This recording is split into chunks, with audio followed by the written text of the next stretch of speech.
안녕하십니까. 신동일 꿈발전소 3일 경제독립TV 경제독립운동가 신동일 소장입니다. 지난 시간에 그 책 읽어주는 남자에서 그 넷플릭스의 공동 창업자, 헤이스팅스의 이제 신문 기사를 읽어드렸고, 그것을 통해서 이제 그 넷플릭스가 언택 문화에서 굉장히 그 여러분의 자산을 앞으로 좀 불려줄, 국내 어떤 기업보다도 여러분의 자산을 불려줄 넷플릭스에 대해서 조금 알아보는 시간을 가졌고, 책 읽어주는 남자 두 번째 시간으로서 여러분한테 약속드린 대로 절대 성공하지 못할 거야 라는 마크 랜돌프, 그러니까 넷플릭스 공동 창업자의 리얼한 그 스토리를 한번 읽어드리는 시간을 갖도록 하겠습니다. 지금 제목이 이제 이렇게 나와 있습니다. 그래서 보면 뭐 개시의 순간은 없다. 절대 성공하지 못할 거야.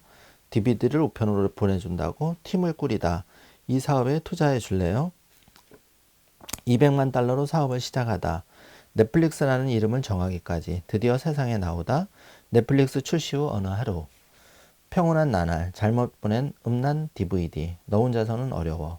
새로운 돌파구를 찾아내다. 아무도 모른다.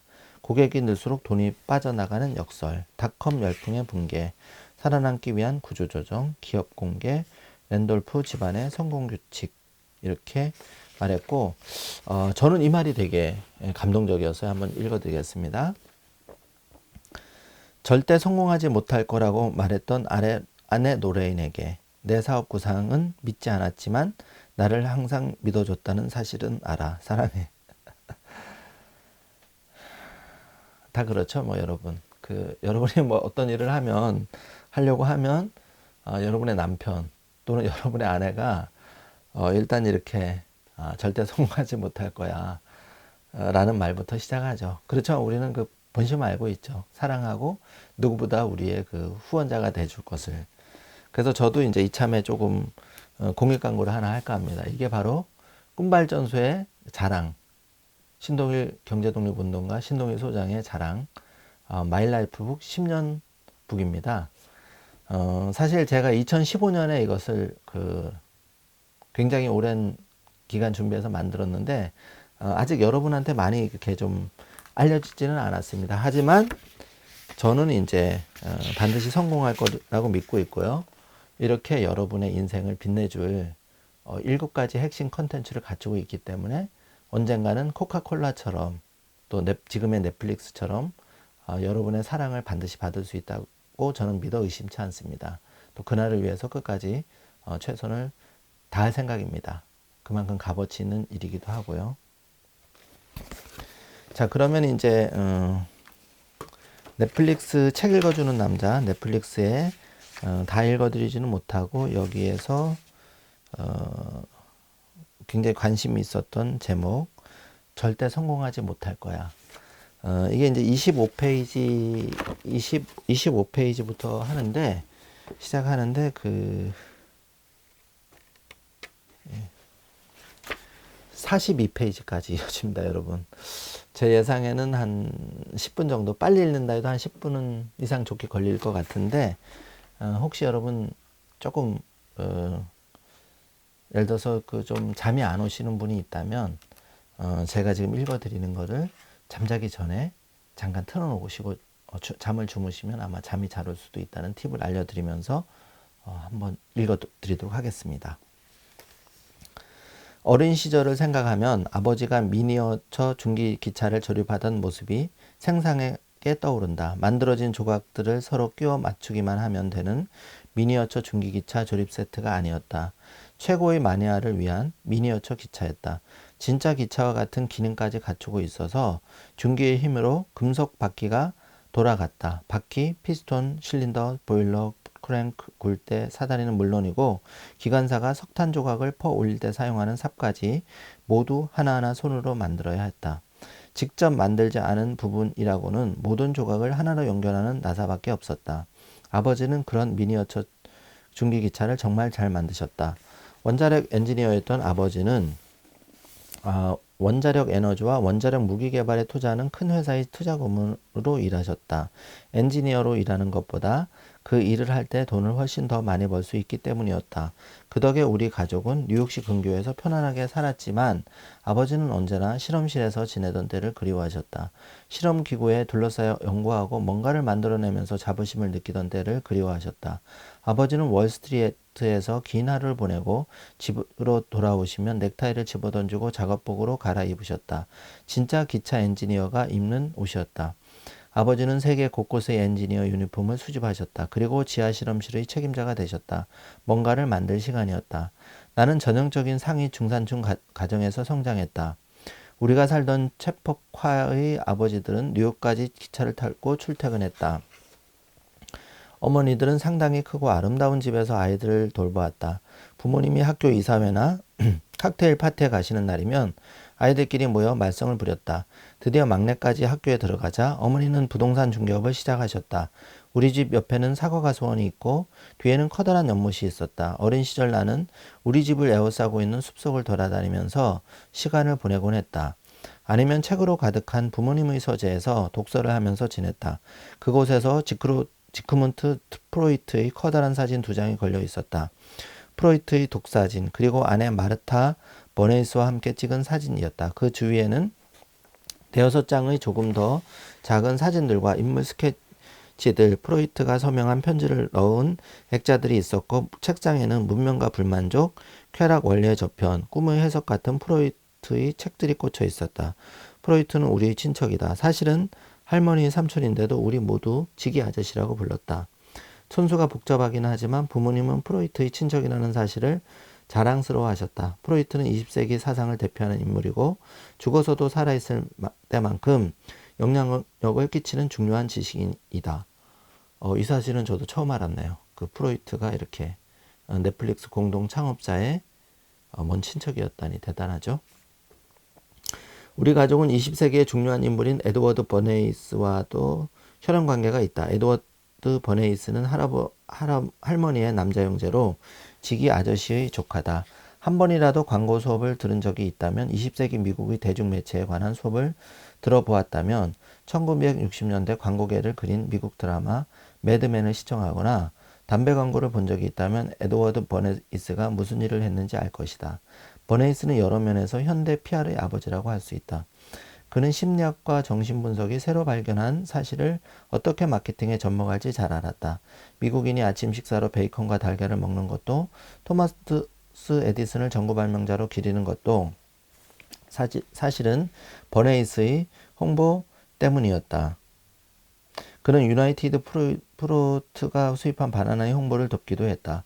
과테말라의 군부 독재 정권과 결탁에 큰 이익을 거두던 유나이티드 프루트는 민주 정부가 들어서자 이권을 빼앗길 위기를 맞았다. 그때 그는 과테말라에서 군부 쿠데타가 일어나도록 CIA와 함께 선전전을 펼쳤다. 사실 칭찬받을 일만 하신 게 아니었다. 그래도 나는 아버지 집안의 영향을 많이 받았다고 생각한다. 아버지가 매일 밤 지하실에서 도구를 이용해 뭔가 만드시는 것을 보면서 나도 그렇게 할 수 있다고 항상 생각했다. 고등학교 시절 나는 평범한 학생이었다. 대학교에서는 지질학을 공부했다. 출생증명서를 보면서 내 운명을 어느 정도 점칠 수 있다. 마크 버네이스 랜돌프, 내 중간 이름 버네이스는 마케팅 귀재의 이름이다. 아버지가 만든 기차는 아름다웠다. 아버지는 몇 년에 걸쳐 기차를 만드셨다. 기차 하나가 완성되면 페인트 칠을 하고 다시 새 기차를 만들기 시작하셨다. 기차가 완성될 때마다 아버지는 나를 지하실로 부르셨다. 기차의 보일러를 공기 압축기와 연결한 후 작업대의 작은 블록들 위에 완성된 기차를 올려놓으셨다. 우리는 공기가 밸브를 통과하면서 피스톤이 앞뒤로 움직이는 모습을 지켜보았다. 바퀴는 부드럽게 회전했다. 우리는 손으로 만든 굴대와 연결장치가 바퀴의 동력을 원활하게 전달하는 과정을 보면서 감탄하곤 했다. 아버지는 압축 공기로 활용해 경적까지 내곤 하셨다. 나는 높게 울리는 경적이 좋았다. 나에게는 그 소리가 아버지가 땀 흘려 완성한 아름다운 새 기차를 공식적으로 발표하는 팡파르로 들렸다. 하지만 아버지는 그 소리를 들으면서 감상에 빠질 때가 많았다. 압축기에서 나오는 공기가 아니라 진짜 중기로 움직이는 기차의 경적은 훨씬 더 감상적으로 들린다고. 이제는 상상 속에서만 들을 수 있다고 아버지는 이야기하셨다. 지하실에는 미니어처 기차가 달릴 수 있는 기찻길이 없었다. 그래서 공기 압축기 시험 말고 기차가 달리는 모습을 보기는 어려웠다. 내가 위층으로 올라가면 아버지는 공기 압축기를 끄고 기차를 작업대에서 조심스럽게 치우셨다. 그 기차를 선반 위에 올려놓고 새 기차를 만들기 시작하셨다. 시간이 흐르자 아버지가 기차를 완성하고 싶어서 그 일을 하시는 게 아니라는 사실을 깨달았다. 아버지는 하나의 기차를 만들기 위해 몇 년씩 공들이는 과정 자체를 좋아하셨다. 몇천 시간씩 기계와 씨름하는 나날을 좋아하셨다. 그 기차들이 달리는 모습을 지켜본 기억은 많지 않다. 어느 날 아버지는 돋보기를 왼쪽 눈에 대고 미니어처 기차를 들여다보면서 충고 한마디 하마 너만의 자산을 만들고 싶으면 내 사업을 해라. 내 삶의 주인이 되어라. 라고 말씀하셨다. 여러분 참 놀랍지 않으세요? 사실 제가 이제 여러분한테 이렇게 책을 한 20분, 30분 읽어주는 시간이 제가 한번 생각을 해봤습니다. 과연 효율적일까? 그런데 정말 효율적인 것 같아요. 저는 그런 결론을 내려서 여러분한테 책을 읽어주는데 제가 정말 여기서 발견한 이 충고 한마디 하마 너만의 자산을 만들고 싶으면 내 사업을 해라. 내 삶의 주인이 되어라 라고 말씀하셨다. 사실 저는 이 책 한 권 구입한 비용이 요 구절 하나에서 다 빠졌다고 생각합니다. 어떻게 보면 그 10배, 100배의 책값을 사실은 요 한 구절 때문에 구절이 더 그런 책 값어치를 한다고 생각했는데 이게 주는 정말 그 어마어마한 시크릿은 뭐냐 하면 사실 꿈발전소에서 그 경제독립 운동가잖아요. 제가 경제독립을 이루기 위한 가장 중요한 게 일단은 연봉이 많아서 종잣돈을 많이 마련하는 게 1단계인데 어쨌든 그 부자가 되기 위한 그 시크릿 비밀이 여기서도 나오죠. 그러니까 그 자기만의 사업을 해야 된다는 겁니다. 근데 자기만의 사업을 하기가 어려우니까 대신 어떤 일을 하죠? 우리가 넷플릭스 같은 글로벌 우량 주식에 주식을 투자하는 이유가 바로 여기에 있는 거죠. 사족이 길었습니다. 계속 읽도록 하겠습니다. 당시 나는 고등학생이었다. 여자친구 안력 등반 그리고 나이를 속여 주로 판매점에서 맥주를 사는 일에 온통 에너지를 쏟고 있을 때였다. 자산이 정확히 무슨 의미인지도 모르면서 아버지의 말을 이해했다고 생각했다. 막연하게 물론 당연히 그래야지라고 마음먹었다. 20년이 지나 1990년대 초가 되자 나는 드디어 아버지가 무슨 뜻으로 하신 말씀인지 이해할 수 있었다. 여러 해 동안 큰 회사나 작은 스타트업에서 마케팅 관련 일을 한 다음이었다. 나는 맥 유저 매거진과 맥 웨어하우스, 마이크로 웨어하우스를 공동 설립했다. 맥유저 매거진과 맥웨어하우스는 컴퓨터로 우편 주문받는 곳이었다. 1980년대 대표적인 소프트웨어사였던 블랜드 인터내셔널에서도 몇 년 동안 일했다. 어디에서든지 나는 디렉트 마케팅에 집중했다. 개인 소비자에게 편지와 카탈로그를 직접 보내고 그들의 반응을 분석하는 일이었다. 나는 그 일을 좋아했고 잘했다. 제품과 고객을 연결하는 요령을 알았다. 사람들이 무엇을 원하는지 아니면 사람들이 원하는 바를 어떻게 알아낼지를 잘 파악했다. 사람들에게 어떻게 다가갈지를 알았다. 하지만 어떤 의미에서 보자면 나는 항상 다른 사람을 위해 일했다. 볼랜드에 있을 때는 큰 회사의 직원이었다. 맥이조와 맥웨어하우스는 공동 설립했지만 완전히 내 것이라고 할 수는 없는 사업 구성을 발전시키는 일을 맡았다. 그 일들도 보람이 있었지만 내 힘만으로 회사를 설립하면 어떨까? 내 과제를 해결하기 위해 일한다면 더 만족스럽지 않을까라는 아쉬움이 항상 마음 한편에 있었다. 그게 바로 아버지가 돋보기를 손에 들고 하시던 말씀이었다. 그게 바로 아버지가 로마 신화에 나오는 대장장의 신 볼카누스처럼 체퍽화 우리 집에 있는 지하실 작업대로 가시는 이유였다. 아버지는 자신만의 과제를 멋지게 해놓고 싶어 하셨다. 1997년쯤 내가 그랬다. 그때 나는 39살이었다. 멋진 아내와 새 아이가 있었고 산타크루즈가 내려다 보이는 언덕 위에 조금 큰 집을 마련할 정도의 경제적인 여유도 있었다. 예상치 못했던 일이긴 하지만 시간 여유도 많았다. 리드가 우리 회사를 인수해 내게 마케팅 부서를 만들 수 있다고 허락한 지 6개월도 되지 않았을 때였다.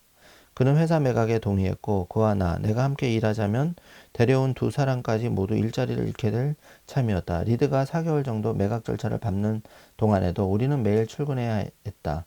우리는 계속 월급을 받았지만 할 일이 정말 하나도 없었다. 너무너무 지루했다. 퓨어 아트리아 사무실은 오늘날이 느긋하고 편안한 스타트업 사무실과는 전혀 달랐다. 낮잠용 의자도 회전당구대도 없었다. 칸막이한 공간에 가짜 식물들이 놓여있고 냉수기에서 때때로 무르는 소리가 들리는 사무실이었다. 리드는 매각을 마무리하느라 바빴고 이미 학교로 돌아갈 계획을 세우기 시작했다. CEO 임기는 끝나가고 있었고 그는 조금 소진되었다고 느끼고 있었다. 그는 세상을 바꾸고 싶었지만 기술 CEO로 그런 일을 할 수는 없다고 점점 포기하게 되었다. 리드는 진짜 세상을 바꾸고 싶다면 몇백만 달러로는 어려워 수십억 달러는 있어야 해 라고 말했다. 그는 그나마 교육을 통해 변화를 일으킬 수 있지 않을까 생각했다. 그래서 교육개혁에 점점 더 관심을 가지게 되었다. 하지만 그 분야에 제대로 된 학위를 가지고 있지 않으면 아무도 그의 주장을 진지하게 받아들이지 않을 것이라고 생각했다. 그래서 스탠퍼드에서 공부할 생각이었다. 그는 새로 회사를 설립할 생각이 없었다. 하지만 투자자나 고문으로 사업에 한 발을 걸치고 싶어 했다. 어중간한 시기여서 할 일이 없었고 나는 맨 먼저 운동에 열중했다. 아이스하키로 향수를 달래던 미국 동부 출신 동료들과 함께 캘리포니아 출신 몇몇 동료들을 놀려 먹으면서 한쪽으로 기운 주차장에서 우스꽝스러운 하키 경기를 했다. 건물 및 그늘에서 몇 시간씩 경기를 하며 놀았다. 서로 몸을 부딪히면서 공격과 수비를 하다가 PVC 파이프로 직접 만든 골대를 향해 나달나달한 테니스 공을 쳐서 넣곤 했다. 골프 연습장에도 다녔다. 점심을 1시간 30분 동안 느긋하게 먹고 사무실로 돌아오는 길에 골프 연습장에 들르곤 했다. 하지만 몇 주 연습해 보다 내가 골프에 전혀 재능이 없다는 사실을 깨달았다. 시간을 충분히 투자하면 꽤 잘할 수 있다고 늘 생각해 왔는데 몇 주 만에 그 추측이 틀렸다는 사실만 알게 되었다. 사실은 완벽한 스윙을 한다 해도 답답함에서 벗어날 수 없었다. 내가 원하는 일은 땀 흘리며 하키 경기를 하거나 멋진 골프장에서 버디를 기록하는 게 아니었다. 나는 다시 일에 푹 빠진 느낌을 갖고 싶었다. 그래서 새로운 회사를 만들 사업 구상을 계속했다. 그러다 보니 우편 주문을 받는 맞춤형 샴푸가 생각났다. 나는 가방에 항상 작은 아이디어 수첩을 넣어두고 운전할 때나 산악 자전거를 탈 때나 어디든 가지고 다녔다. 여러분 계속 듣고 계신 거죠? 꿈발전소에서는 사실 이렇게 그 마이라이프북 수첩, CEO 수첩이라는 것을 총 3권인데 이 CEO 수첩 굉장히 인기가 많습니다. 바로 여기에 이제 그 나오는 내용. 나는 가방에 항상 작은 아이디어 수첩을 넣어두고 운전할 때나 산악 자전거를 탈 때나 어디든 가지고 다녔다. 왜 수첩을 적고 메모를 하고 이제 좀 알 수 있으시겠죠. 그러니까 그 아이디어는 굉장히 휘발성이 강해서 사실 저도 그 아이디어를 여기다 막 적어 놓는 이유가 그 아이디어를 잡아놓고 그 여기다 기록을 하면 그 아이디어가 자고 나면 좀 더 자라있고 며칠 지나면 더 자라있고 이런 걸 많이 느낍니다. 그게 굉장히 그 저한테 큰 도움이 되거든요. 여기서도 그걸 엿볼 수 있죠. 등산바지의 주머니에도 쏙 들어가는 크기였다. 서핑할 때도 그 수첩을 가지고 갔다. 물론 해변에 놓아둔 배낭 안에 넣어두긴 했지만 서핑하면서 생각한 아이디어도 있었다. 크기와 무게, 강도 등을 고객이 원하는 대로 주문 제작해주는 맞춤형 서핑보드였다. 최고의 구상은 필드에서 나온다고 한다. 높이 솟아오른 파도 위에서 균형을 잡으려고 버둥거릴 때면 잘 만들어진 서핑보드가 있다면 얼마나 좋을까라는 생각밖에 들지 않는다. 나는 아이디어맨이다. 인터넷 연결이 잘 되고 커다란 화이트보드가 놓인 실리콘밸리 사무실의 빈방에서 몇 시간 혼자 있으면 화이트보드 가득 아이들을 써놓아 매직펜을 서로 마련해야 할 정도다. 골프 연습장에서 느낀 좌절감에서 벗어나 자신감을 회복하기 위해 사업 계획을 계속 생각해냈는지도 모르겠다. 함께 일하자고 데려온 사람들에 대해 책임감을 느끼기도 했다. 내 제안을 받아들여 정말 좋은 직장을 그만둔 사람들이 이제 오갈 데 없는 처지가 되었다. 데스크톱 컴퓨터 스캐너를 만드는 비저니어라는 회사에서 함께 일했던 크리스티나 키시는 퓨어 아트리아에서 일한 지 한 주 만에 매각 절차가 시작되는 현장을 봐야 했다. 블랜드에서 온 내 친구 테 스미스는 출근 첫날에 정리해고되었다. 나와 함께 일하기로 한 그들의 결정을 의미 있게 만들고 싶었다. 우리 모두 일자리를 잃었을 때 함께 정착할 곳을 마련하고 싶었다. 크리스티나나 테같이 능력 있고 똑똑하고 함께 일하고 싶은 사람들을 있었으니 그들을 곁에 두어야 했다. 크리스티나는 프로젝트 매니저였다. 그는 단추를 위까지 채우고 검은 머리를 뒤로 넘겨 단정하게 묶고 다녔다. 여러 해 경력을 쌓으면서 꿈 같은 아이디어를 실제 제품으로 만들어 시장에 내놓는데 탁월한 능력을 발휘했다. 그는 세세한 내용까지 날카롭게 살피면서 스케줄 조정을 하고 무슨 일이 있어도 마감까지 일을 해냈으며 비현실적으로 보이는 아이디어를 현실화해 세상에 선보였다. 텐은 홍보와 커뮤니케이션 전문가였다. 그는 사람들을 잘 파악했고 사람들도 그를 잘 알았다. 보도자료를 흥미진진하게 잘 썼을 뿐만 아니라 언론에서 누구와 접촉하는 게 좋은지, 어떻게 하면 그들과 관계를 잘 유지할 수 있는지를 알았다. 또한 언론사를 돌면서 기자들을 잘 대접했다. 그때그때 상황에 따라 어떤 옷을 입어야 할지, 어떻게 예의를 갖춰야 할지 훈련이 되어 있었다. 그에게 홍보는 하나의 무대였고 그는 그 무대의 주인공 역할을 잘 해냈다.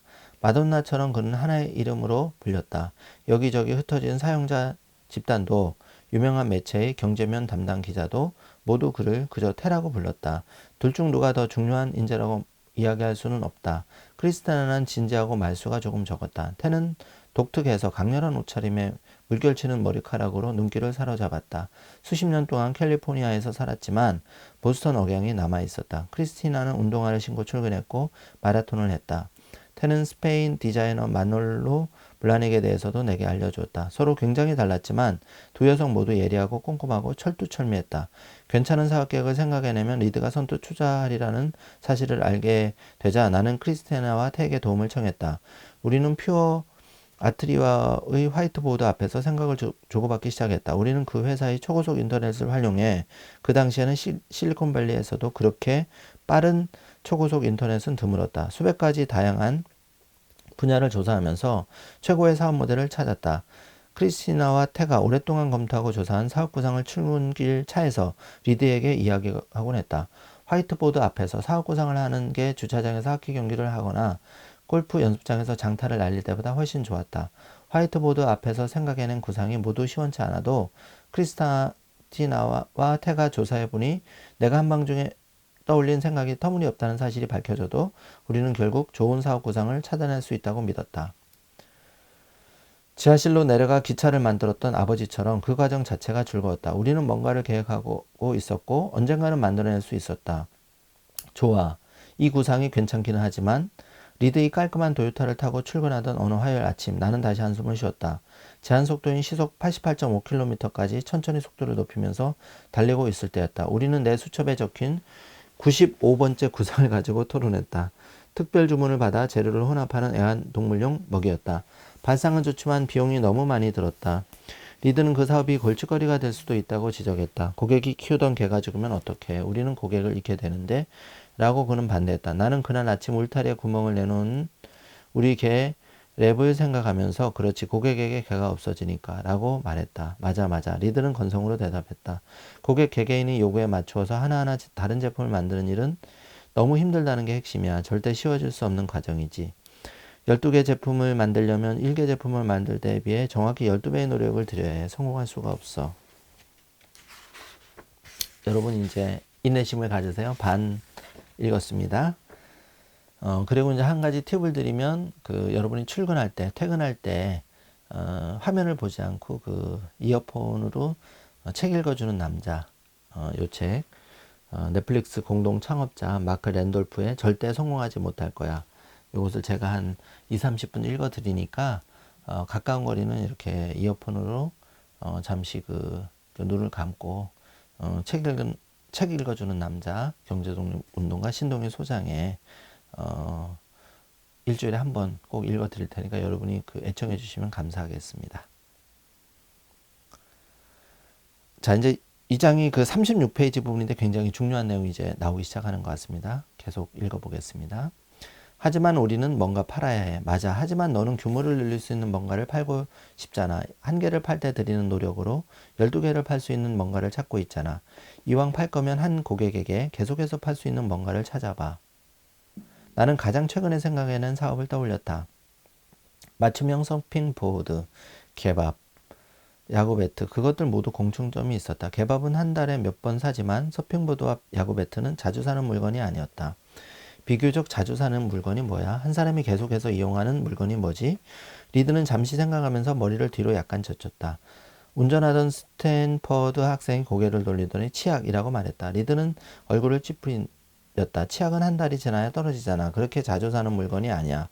나는 샴푸라고 말했다. 아니야, 샴푸는 더 이상 이야기하지 마. 라고 리드는 말했다. 다시 생각했지만 그날 아침에는 머리가 잘 돌아가지 않았다. 커피 2잔으로 정신을 차리려고 했지만 전날 밤에 제대로 자지 못해 계속 피곤했다. 3살짜리 딸이 악몽 때문에 한밤중에 깨어 울었다. 언제나 그러듯 이 딸의 눈물을 닦아주고 달래서 재우면서 거실에서 비디오를 보았다. 딸이 다시 잠든 다음에도 끝까지 보았다. 여러분, 바로 비디오 테이프. 비디오 테이프. 리든 나를 바라보더니 고개를 흔들면서 생각하기도 싫어 라고 말했다. 비디오 테이프를 늦게 돌려줘서 바로 얼마 전 블록버스터에 $40를 뜯겼어. 그런데 그는 목소리를 낮추더니 다시 고개를 돌려 창밖을 바라보면서 멍하니 생각에 잠겼다. 얼마 후 눈을 위로 치켜뜨고 고개를 끄덕였다. 어쩌면이라고 그가 말했다. 그날 아침도 여느 때처럼 크리스티나와 나는 사무실에서 만났다. 리드와 함께 출근하면서 나눈 이야기를 하자 크리스티나는 화이트보드로 다가가 우리가 며칠 동안 휘갈겨서 놓은 구상을 하나하나 지웠다. 이제 안녕이라고 태는 말했다.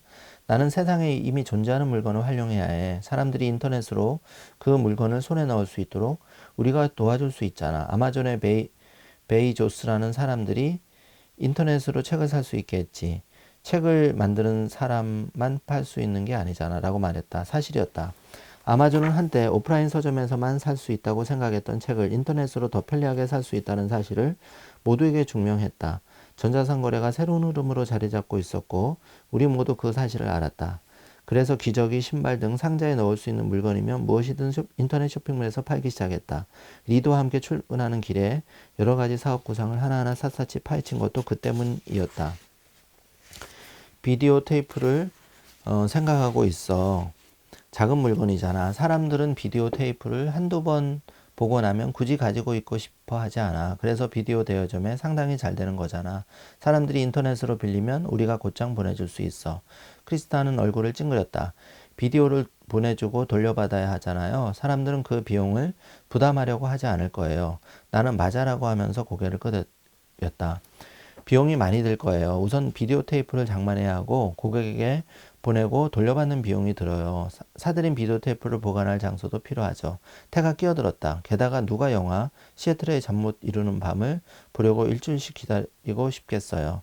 나라면 영원히 기다릴 수도 있어 라고 나는 대답했다. 태는 영화를 보고 싶을 때 곧장 볼 수 있어야 한다는 게 내 말의 핵심이에요 라고 설명했다. 크리스티나는 깔끔하게 정리된 자기 수첩을 계속 들여다보면서 그래 하지만 최근에는 블록버스터를 이용하지 않았어 라고 중얼거렸다. 형편없어. 체계적이지도 않고 다양하게 갖추어 놓지도 않았어. 나는 사무실 구석에 있던 하키스틱을 집어들고 건성으로 문서 보관함을 향해 테니스공을 치기 시작했다. 태는 화이트보드로 돌아가더니 메뉴에 파란색 매직펜으로 온라인 비디오 테이프 가게라고 썼다. 그리고 우리는 다시 한번 사업 구상을 점검하기 시작했다. 그날 밤 나는 우리 집에 있는 비디오 테이프들을 살펴보았다. 생각했던 것보다 많지 않았다. 알라딘, 라이언킹, 미녀와 야수 모두 디즈니 애니메이션 영화였다. 그것들을 우편으로 보낸다고 생각하니 대단해 보였다. 저녁 식탁에서 아내 로레이는 한 손으로는 3살짜리 딸 모건이 입에 묻은 스파게티 소스를 닦아주면서 나머지 한 손으로 막내 헌터에게 애플 소스를 떠먹였다. 나는 큰 아들 로건에게 스파게티를 포크로 빙빙 돌려서 먹는 법을 가르치고 있었다. 아내에게 새로운 사업 구상을 설명하려고 했지만 그런 붓색통에서 아무 말도 제대로 할 수 없었다. 나는 매일 집에서 저녁을 먹으려고 노력했고 일거리를 가지고 집으로 돌아올 때도 많았다. 아내는 별로 상관하지 않았다. 아내는 내 이야기를 듣고 실현 가능한 구상인지 아닌지를 정말 잘 판단했다. 새로운 구상이 떠오르면 나는 약간 흥분하는 편이다. 이번에는 아내가 내 이야기를 들으면서 회의적인 표정을 지었다. 콜로라도주 베일 스키장에서 아내를 처음 본 지 거의 20년이 지났다. 이때 만났나 봐요, 아내를. 콜로라도주 베일 스키장에서 아내를 처음 본 지 거의 20년이 지났다. 그러니까 20년이 지났는데 이제 제대로 된 창업을 하기 직전인 것 같습니다. 이렇게 보면 여러분 희망이 보이지 않으세요? 여러분이 직장에 다니시든 사업이 시원찮건 간에 지금 이렇게 넷플릭스 공동 창업자 이야기를 들어보면 이때가 20년 차 결혼 생활. 아내는 그때 남자친구와 함께 스키를 타러 왔었고, 남자친구가 있는 아내를 만났네요. 내가 끼면서 두 사람의 관계가 멀어졌다고 할 수 있다. 그때나 지금이나 아내를 똑같은 이유로 좋아한다. 아내는 예리하고 냉철해서 현실적인 조언을 잘해준다. 나를 잘 조정한다. 포크를 사용해 파스타를 먹는 로건을 지켜보면서 아내에게 나의 빛나는 사업 구상을 열정적으로 설명했다. 이 아이들을 데리고 블록버스터에 비디오를 봤나 바러 가는 게 얼마나 힘들고 귀찮은지 생각해봐. 정말 끔찍하지? 이 사업이 그 문제를 해결해 줄 수 있어. 나는 소스가 잔뜩 묻어있는 모건의 얼굴과 웃고 있는 헌터 입을 가리키면서 말했다. 아내는 입을 다물고 거의 손도 대지 못한 음식 접시에 포크를 올려놓았다. 아내는 이제 자리에서 일어난 후 개수대 가까이에 가서 후다닥 식사를 마쳐야 하고 나는 그동안 새 아이를 시키고 재우는 길고 지루한 과정을 시작해야 한다. 첫 번째, 당신 셔츠에 소스가 잔뜩 묻었어 라고 아내가 말했다. 현실적이죠. 내 옷을 내려다보니 사실이었다. 그렇게 비싼 셔츠는 아니었다. 볼랜드버그 헌트 87이라는 글귀가 적힌 흰색 셔츠였다. 소스가 묻어도 문제되지 않았다. 아이들과 함께 식사할 때면 언제나 가까이 놓아두는 물티슈로 소스를 닦아냈다. 아내는 빙그레 웃으면서 두 번째, 그 사업은 절대 성공하지 못할 거야 라고 말했다. 아내가 반대하는 이유는 크리스티나와 태가 시장조사를 마친 후 한 이야기와 거의 똑같았다. 비디오 테이프는 부피가 너무 커서 운송하기 불편하다.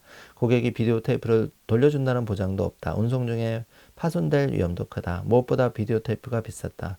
나는 비디오 테이프들을 장만하는데 비용이 얼마나 많이 드는지 생각하지 못했다. 우리 집에는 어린이용 비디오 테이프밖에 없어서였다. 1990년대에는 오직 디즈니만이 어린이용 비디오 테이프를 제작했다. 그런데 디즈니조차 같은 비디오 테이프들을 계속 제작했다. 밤비 같은 영화를 계속 새로 내놓았다. 매년 아이들이 태어나면서 새로운 고객이 생겨나기 때문이었다. 어린이 영화가 아니라면 사정이 달랐다.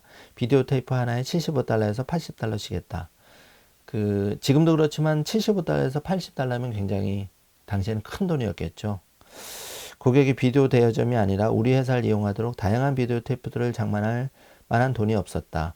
크리스티나가 며칠 동안 블록버스터와 비디오 대여 사업에 대해 시장 조사를 한 결과 전망이 밝지 않았다.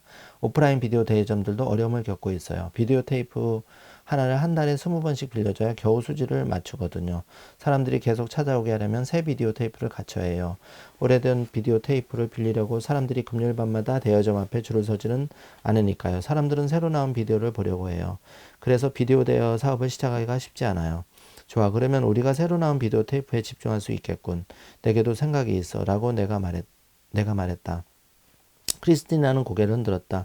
그렇지 않아요. 비디오 테이프를 80달러에 사서 4달러에 빌려준다고 해봐요. 비디오 테이프를 포장하고 취급하고 배송하는데 1달러씩은 들 거예요. 태가 80번은 빌려줘야 본전을 건질 수 있어요 라고 덧붙였다. 맞아요. 비디오 대여점은 새로 나온 비디오 테이프를 한 달에 25번 빌려줄 수 있어요. 우편으로 보내지 않아도 되니 24시간 만에 빌려주면 돼요. 포장해서 우편으로 보내는 비용이 들지 않아 빌려줄 때마다 이윤이 더 많이 남길 수 있어요 라고 크리스티나는 설명했다.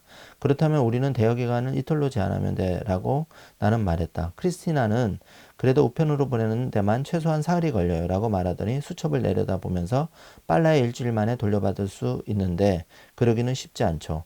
한 비디오 테이프를 기껏해야 한 달에 4번 빌려줄 수 있어요. 운이 좋으면 이라고 덧붙였다.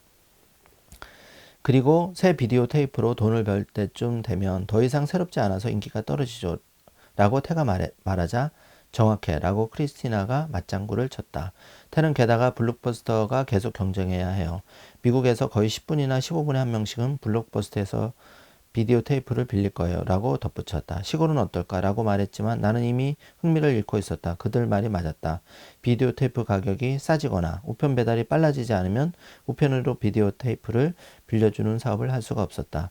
나는 손에 지우개를 쥐고 화이트보드 앞으로 가면서 다시 생각해 보자 라고 말했다. 자, 여러분 지금 한 30분이 넘었는데 끝까지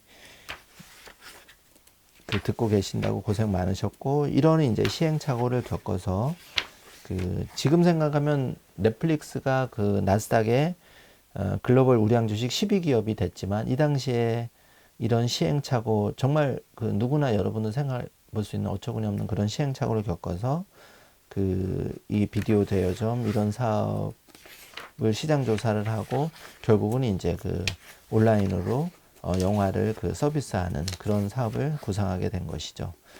그리고 이제 그 아내가 여기 이제 서문에 나와 있듯이 절대 성공하지 못할 거야 라는 악담을 했는데도 불구하고 결국은 이제 성공했죠. 자, 여러분 수고하셨고요. 마지막으로 마크 랜돌프라는 이제 지은이 어떤 분인지 한번 제가 읽어드리고 마칠까 합니다. 마크 랜돌프, 넷플릭스 공동 창업자, 초대 CEO, 웹사이트 제작 책임자, 이사회 이사로 활동했다. 현재 전 세계 1억 6천만 명이 구독하고 시가총액 1,600억 달러를 웃도는 거대 미디어 기업 넷플릭스의 시작은 1997년으로 거슬러 올라간다. 마크 랜돌프와 현재 넷플릭스 CEO인 리드 헤이스팅스는 매일 아침 같이 출근하면서 사업 구상에 대해서 이야기를 나눴다. 랜돌프가 새로운 생각을 제시하면 헤이스팅스가 주저없이 평가하는 시기였다. 그때까지 한 번도 온전히 내 것이라고 할 만한 사업을 해본 적이 없던 랜돌프는 그저 자기 회사를 시작하고 싶었고 인터넷으로 무엇인가를 파는 일을 하고 싶다는 막연한 생각을 품고 있었다. 함께 출근한 지 몇 주째 랜돌프는 맞춤형 샴푸를 우편 주문받아서 판매하는 생각을 해낸다. 물론 헤이스팅스의 반응은 더 이상 그 이야기는 하지 마였다. 몇 주 후 샴푸는 비디오 테이프로 다시 그 당시 막 시장에 선보이기 시작한 DVD로 발전해 나간다. 그러나 그가 처음 사업 구상을 밝혔을 때 대부분의 사람들은 반대를 했다. 아내마저 절대 성공하지 못할 거라고 말했다. 마크 랜돌프는 사업 구상 15개월 후인 1998년 4월 넷플릭스는 세계 최초로 인터넷 DVD 대여 및 판매 서비스를 시작하고 2002년 5월에 나스닥 상장에 성공한다. 물론 중간중간 우여곡절이 있었다. 출시 2달 만에 아직은 책만 파는 아마존의 제프 베이조스가 낮은 금액으로 인사를 제안하기도 했고 랜돌프는 이 만남을 계기로 매출의 97%를 차지하는 DVD 판매를 포기하고 대여에 집중했고 넷플릭스는 연체료 없는 월간 이용 서비스의 대명사가 된다. 닷컴 열풍이 붕괴하기 시작한 2001년에 직원의 40%를 해고하는 아픔을 겪었으며 마이크로소프트에 콘텐츠를 다운로드하는 기술 제휴를 제안했다가 거절당한 일도 있었다. 그 숱한 어려움을 겪으면서도 마크 랜돌프는 좌절도 포기도 하지 않았다. 그저 재미있는 일 한다는 짜릿함, 문제를 해결했다는 기쁨을 느꼈을 뿐이다. 2003년 회사를 떠난 후 그는 17군데 스타트업을 설립하거나 공동 설립에 성공시켰고 전 세계 젊은 사업가 수백 명의 멘토 역할을 하면서 수많은 기술 벤처에 성공적으로 투자했다. 하루 24시간이 모자라던 넷플릭스 창업 초기 때도 매주 화요일엔 오후 5시에 정확히 퇴근해 아내와 저녁 시간을 보내던 그는 이제는 매일 오후 5시면 집으로 돌아간다. 참 멋있습니다. 이 마지막만. 하루 24시간 모자라던 넷플릭스 창업 초기 때도 매주 화요일엔 오후 5시에 정확히 퇴근해 아내와 저녁 시간을 보내던 그는 이제는 매일 오후 5시면 집으로 돌아간다. 여러분 이 책, 넷플릭스 공동 창업자 마크 랜돌프의 절대 성공하지 못할 거야 라는 책을 소개해 드렸고 이 책을 이제 연결해준 또 계기가 된 그 넷플릭스 공동 창업자 헤이스팅스 현 CEO 얘기를 들려드렸고 왜 우리가 지금 글로벌 우량 주식 그중에 넷플릭스 주식에 집중해야 되는지 왜 우리가 우리 자녀에게 이 주식을 한 주 사줘야 되는지 그 어떤 설명보다 강력한 설명이 되었으리라고 생각합니다. 아울러 여러분께서 기회가 된다면 꿈발전소에서 마일라이프북 10년본과 꿈발전소 CEO 수첩 네이버 스마트 스토어에서 판매 중에 있습니다. 많이 애용해 주시고 여러분도